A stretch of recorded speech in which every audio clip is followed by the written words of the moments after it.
Halo, selamat datang di channel Ocean Press Indonesia.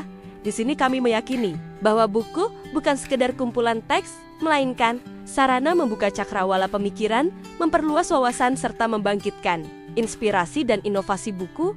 Dinamika sumber daya manusia dari konsep klasik ke praktik modern merupakan sebuah kajian komprehensif mengenai perkembangan manajemen sumber daya manusia dari pendekatan tradisional hingga implementasinya dalam konteks kontemporer. Karya dari Yajriansyah, Adi Kusumajaya, Adam Maulana, Dr. Suyanto menjelaskan transformasi manajemen sumber daya manusia dari fungsi administratif yang bersifat rutin menuju peran strategis yang menjadi penentu daya saing organisasi. Pemaparan tersebut disusun secara sistematis untuk menggambarkan perubahan paradigma yang terjadi dalam pengelolaan sumber daya manusia.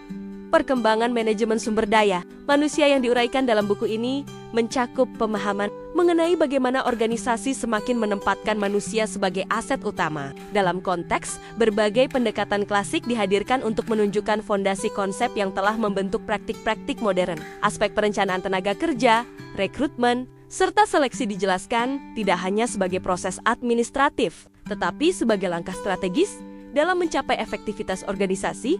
Selain menawarkan konsep-konsep klasik, buku ini memberikan penekanan pada praktik modern yang berkembang seiring dengan kemajuan teknologi, pemanfaatan sistem informasi kepegawaian, penggunaan data dalam pengambilan keputusan, serta integrasi teknologi digital dalam proses manajemen sumber daya manusia, menjadi bukti perubahan signifikan dalam pola pengelolaan sumber daya manusia. Pendekatan berbasis teknologi ini membantu organisasi menghadapi dinamika lingkungan bisnis yang semakin kompleks, hubungan industrial, kedisiplinan, satukan nagi, dan etika kerja turut memperoleh perhatian melalui uraian yang menekankan pentingnya harmoni antara organisasi dan tenaga kerja, penjelasan mengenai dinamika hubungan kerja, menunjukkan bahwa keberlangsungan organisasi tidak hanya ditentukan oleh proses manajerial, tetapi juga oleh kualitas interaksi antara pihak yang terlibat di dalamnya. Aspek etika dihadirkan sebagai pilar yang memperkuat profesionalisme dalam praktek manajemen sumber daya manusia.